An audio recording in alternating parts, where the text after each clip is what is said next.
আমাদের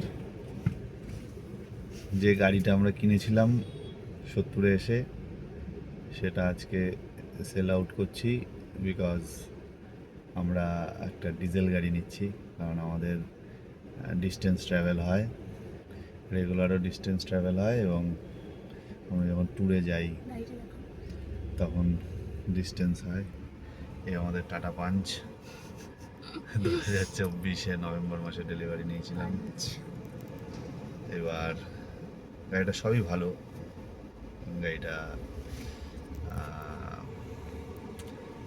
সবই ভালো, ইঞ্জিনও ভালো, সবই ভালো, কিন্তু কি পাঞ্চে পাঞ্চ নেই।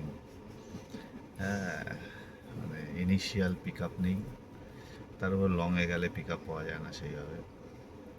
এমনি গাড়িটা লোকালে চালানোর জন্য, সিটির মধ্যে চালানোর জন্য খুবই ভালো গাড়ি।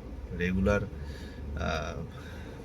20-30 কিলোমিটার, 50 কিলোমিটার, 60 কিলোমিটার রানের জন্য খুবই ভালো গাড়ি। কিন্তু আমরা এই মুহূর্তে একটু গাড়ি নিয়ে একটু ঘুরতে টুরতেও যাই, সেই জন্য একটু বেটার গাড়ি কেনার আশায় রয়েছি। এই যে আমার ওয়াইফ, খুব ভালো ভালো গাড়ি বলে দিয়েছে। ঠিক আছে, চলো, টাটা, বাই বাই।